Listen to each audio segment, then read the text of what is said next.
SSC GD exam, staff selection commission general duty exam. இந்த exam வந்து pass பண்ணால் என்னென்ன வேலைக்கு தான் போவாங்க? நீங்கள் பார்த்துருப்பீங்க, நம்ம தமிழ்நாட்டில் நிறைய பேர் வந்திருப்பாங்க. அதாவது border security force, BSF, central reserve police force, CRPF, இவங்களாம் வந்து நம்ம வடக்கனுக்கு தான் வருவாங்க. நம்ம தமிழ்நாட்டுக்குள்ளே பார்த்துருப்பீங்க. Central industrial security force, CISF.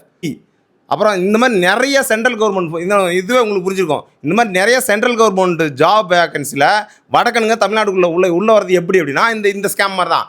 முன்னாடியே, அதாவது வடக்கில் நடக்கிற எல்லா எக்ஸாமுக்கும் முன்னாடியே என்ன பண்ணுறாங்கன்னா பிட்டு பேப்பர் கொடுத்தது. இப்போ வந்து ChatGPT வந்துச்சுல, அதாவது அந்த கம்ப்யூட்டர் சென்டரில் ChatGPT யூஸ் பண்ணி வந்து பிட் அடிக்கிறாங்க. அப்படி பிட் அடிக்கிறதுக்கு அவங்க வந்து அமௌண்ட் கொடுத்துறாங்க சென்ட்ரல் கவர்மெண்ட் தான் நடந்தது இந்த எக்ஸாமை. இதே நம்ம தமிழ்நாட்டில் நடந்தால், தமிழ்நாட்டில் மூக்குத்தி கழட்டு, அதை கழட்டு, இதை கழட்டு, ட்ரெஸ்ஸை கழட்டு, சாலை போடாத, அதை போடாத, இன்னர் போடாத, இவ்வளோ ரூல்ஸ் அண்ட் ரெகுலேஷன் தமிழ்நாட்டுக்குள்ளே மட்டும் வைப்பானுங்க. ஆனால் அவங்க வடக்கில் வடக்கில் பாருங்க, அப்படி எவ்வளோ ஃப்ரீயாக வந்து அடிக்கிறான். ஃபோனை வச்சு எழுதுறான், கம்ப்யூட்டர் வச்சுலாம், புக் வச்சு ஒருத்தன் எழுதுறான். இந்த மாதிரி இந்த ஸ்கேம் தான் அங்கே இருக்க ஊர் மக்களே. அதாவது இவங்க எப்படிமா அங்கே வந்து சங்கீத்தனம் மூளை மங்கி போய் கிடக்குது. சங்கீத்தனமா எவன் அந்த கேஸ்ட் பார்த்து தான் கொடுக்குறது கொஸ்டினையும். இந்த கொஸ்டின் லீக்கேஜ் ஆகுதுல, அதையும் வந்து அவங்க கேஸ்ட்காரங்க தான் பணத்தை வாங்கிட்டு கொடுக்குறது. இந்த மாதிரி ஸ்கேம் பண்ணி அங்கே வந்து இருக்கிறதுலே வந்து அதாவது படிச்சிருப்பான், பார்க்கறது டிப்டாப்பாக இருப்பான். இங்கே வந்தோன்னா அவங்க மொழியே தெரியாது, இந்திக்கார மொழியே தெரியாது. நீங்கள் நிறைய பேர் பார்த்துருப்பீங்க, தமிழ்நாட்டில் ஹிந்தி தெரியாத ஆட்களே நிறைய பேர் இருக்கானுங்க. இந்தியே ஒழுங்காக தெரியாது, ஆனால் வந்து அவங்க ஹிந்தியில் ஃபஸ்ட் மார்க் எடுத்துருப்பான். எல்லாம் இப்படி தான் ஸ்கேம் பண்ணுறது.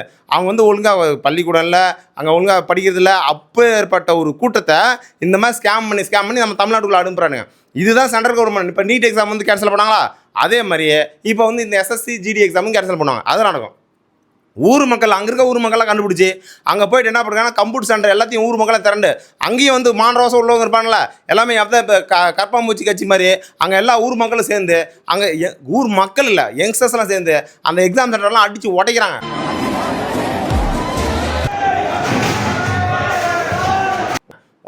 எப்படி ஏன்னா அங்கேயும் படித்தவன் இருப்பாங்களா, ஏன்னா நான் படித்து கஷ்டப்பட்டு இது பண்ணுறேன், நீ வந்து ஈஸியாக பிட் அடிச்சு நீ வந்து போகிறேன்னா அங்கே இருக்க மக்கள்லாம் கோவப்பட்டு அடித்து உடைக்கிறாங்க. புரியுங்களா? நம்ம தமிழ்நாடு, அதாவது மெயின் டார்கெட் தமிழ்நாடு தான். இங்கே எல்லா எக்ஸாமில் ஜெயிச்சு எங்கே போகிறானுங்கலாம் வடக்குலேயே போனவங்க. அங்கே நொய்டா இந்த மாதிரி இடத்துலலாம் வந்து எக்ஸாம் நடந்திருக்கு. இந்த மாதிரி இடத்துலலாம் வந்து எக்ஸாம் முடிச்சதுக்கப்புறம் தமிழ்நாட்டுக்குள்ளே வந்து அவன் பிளேஸ்மெண்ட் போட்டுருவான். தமிழ்நாட்டுக்குள்ளே ரயில்வே துறை, சிஆர்பிஎஃப், அந்த எல்லா துறையிலையும் தமிழ்நாட்டுக்குள்ளே அந்த வடக்கனுக்குலாம் வந்து நிற்பானுங்க. எப்படி வேலைன்னு. அதுக்கப்புறம் இந்த பிஎம் ஸ்ரீ திட்டம்னு ஒன்று இருக்குல்ல, பிஎம் ஸ்ரீ திட்டம் எதுக்குன்னு நினைக்கிறீங்க ராசா? பிஎம் ஸ்ரீ திட்டம் எல்லா பப்ளிக் ஸ்கூல்லையும் வந்து ஹிந்தி வந்து உள்ளே திணிச்சாங்கன்னா, இங்கே வந்து இப்போ வந்து இந்த மாதிரி எக்ஸாம் எழுதி கஷ்டப்பட்டு பிட் அடித்து ஸ்கேம் பண்ணி இங்கே வந்து சென்ட்ரல் கவர்மெண்ட் வேலையில் உட்காந்துட்டு அவன் பிள்ளைய வந்து சிபிஎஸ்சி ஸ்கூலில் போய் சேர்த்து படிக்க வைப்பான் ஹிந்தியில். அதுதான் கன்ஃபார்ம் ஆச்சுல. அடுத்து பப்ளிக் ஸ்கூல், அதாவது கவர்மெண்ட் ஸ்கூலில் வந்து ஹிந்தி வந்துச்சுன்னு வச்சுக்கேன், அங்கே வந்து அங்கே கொலை இதெல்லாம் பண்ணிவிட்டு இங்கே வந்து க்ரைம் பண்ணிட்டு பல க்ரைம் பண்ணிட்டு இங்கே வந்துடும். உள்ளே வந்ததுக்கப்புறம் அவன் பிள்ளைய வந்து படிக்க வைக்கணும்னா சிபிஎஸ் ஸ்கூலில் படிக்க முடியாதுல, காசு இருக்காதுல. அதனால் என்ன பண்ணுறான், அதை ஸ்கேம் பண்ணி வந்து சென்ட்ரல் கவர்மெண்ட் வேலை வாங்கிற அவனுக்கு காசு இருக்கும். இவன் வந்து பானிபூரி விற்கிறவனுக்கு, அதுக்கப்புறம் பானிபூரி விற்கிற அந்த சிமெண்ட் கலவை வேலை செய்கிறவனுக்கு, இந்த எலக்ட்ரிக்கல் வேலை செய்கிறவங்களாம் காசு கம்மியாக இருக்கும். அதனால் அவனில் வந்து கவர்மெண்ட் ஸ்கூலில் ஹிந்தி மொழிக்கு கட்டாயமாக்கினா அவனும் படிப்பானுங்க. எல்லா ஹிந்திக்காரங்களும் உள்ளே வந்துடுறானுங்க. எல்லா ஹிந்திக்காரங்களும் தமிழ்நாட்டுக்குள்ளே வந்ததுக்கப்புறம் இங்கே தமிழ்நாடு மக்களும் தமிழ் மொழியும் ஏற்கனவே அழிச்சிட்டு தான் இருக்கானுங்க. இதில் வந்து அப்படியே கொஞ்சம் கொஞ்சமாக வந்து தமிழ் மொழியை வந்து முழுவதுமாக துடைத்து வலித்து எரிய வேண்டும். அதுதான் வந்து இந்த சென்ட்ரல் கவர்மெண்ட்டோட மெயின் டார்கெட். புரியுதுங்களா? அதுதான் இப்போ இந்த எக்ஸாம் ஸ்கேம் தெரிஞ்சதுக்கப்புறம் வடக்கனுங்களே கோவப்பட்டு அங்கே எல்லா இதுலையும் அடித்து உடைக்கிறானுங்க. பயங்கரமாக அடித்து உடைக்கிறானுங்க. கம்ப்யூட்டர் சென்டர் அங்கே எங்கெல்லாம் எக்ஸாம் நடந்துச்சு அதெல்லாம் கம்ப்யூட்டர் சென்டர்லேயும் அடித்து ஒட்டன்னு உடைச்சி தம்சம் பண்ணுறானுங்க. அதே மாதிரி இங்கே பாருங்க, தமிழ்நாட்டில் எக்ஸாம் நீங்கள் வந்து யோசிச்சு பாருங்கள். நீட் எக்ஸாம் எடுத்துங்க. நீட் எக்ஸாம் ஸ்கேம் நினச்சா இப்போ ரீசெண்டாக வடக்கில். அதே மாதிரி எல்லா எக்ஸாமும், எல்லா சென்ட்ரல் கவர்மெண்ட் எக்ஸாமும் தமிழ்நாட்டில் மட்டும்தான் ஒழுங்காக நடக்கும். அவங்க ஒழுங்கானா மீன்ஸ் அவரோட இருக்கிற எல்லா ரூல்ஸ் அண்ட் ரெகுலேஷன் வந்து புகுத்துவானுங்க. தோடு போடாத, மூக்கு போடாத, மூக்கில் சளி இருக்கக்கூடாது, அது இருக்கக்கூடாது, அது அந்த மாதிரி அவ்வளோ புது ரூல்ஸாக கொண்டு வராங்க. இந்த மாதிரிலாம் கொண்டு வந்து கண்டுபிடிச்சி எக்ஸாமில் ஸ்ட்ரிக்டாக நடத்துவானுங்க. புரியுங்களா? அது மட்டும் இல்லாமல் நீங்கள் யோசிச்சு பாருங்க, அந்த திட்டங்களில் இன்னொன்று உங்களுக்கு நல்லா சீக்ரெட் பாலிடிக்ஸ் இதெல்லாம். அதுக்கப்புறம் வந்து இந்த குடும்ப கட்டுப்பாடு திட்டம்னு ஒன்று கொண்டு வந்தால, அந்த மங்குனிங்க இங்கே இந்த சென்ட்ரல் கவர்மெண்ட்டில் மட்டும் கொண்டு வந்து தமிழ்நாட்டில் மட்டும் நல்லா தமிழ்நாடு கரெக்டாக ஃபாலோ பண்ணிட்டு சொல்லி அவார்டு வாங்கினாங்க. தமிழ்நாடு மட்டும்தான் குடும்ப கட்டுப்பாடு திட்டத்தை ஒழுங்காக வந்து நடைபெற்றுச்சு. எல்லா வந்து மக்கள் தொகை வந்து குறைச்சாங்க அப்படின்னு வந்து தமிழ்நாடு தான் முன்னிலை. எல்லா வட மாநிலத்துலையும். ஆனால் வந்து எல்லா வட மாநிலத்துலையும் நல்லா வதாதான் பெற்று போடுறது.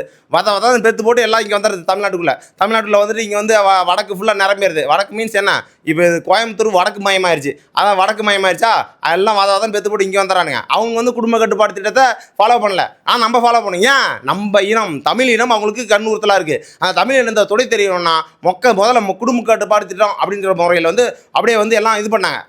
மக்கள் தொகை வச்சாங்களா.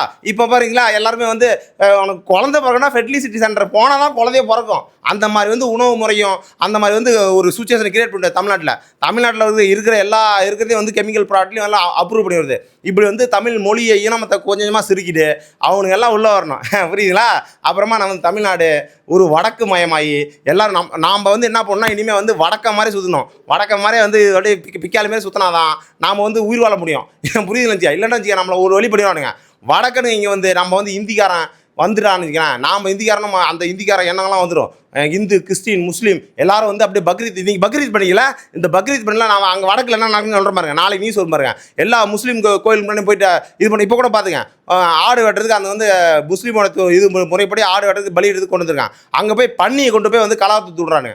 அங்கே போய்ட்டு வந்து தொழுகை பண்ணுற இடங்களில் போய்ட்டு தேவையில்லாமல் ஜெய் ஸ்ரீராம் கற்றுவானுங்க. இதெல்லாம் நடக்கும். அடுத்தடுத்த வீடியோவில் வரும் பாருங்க.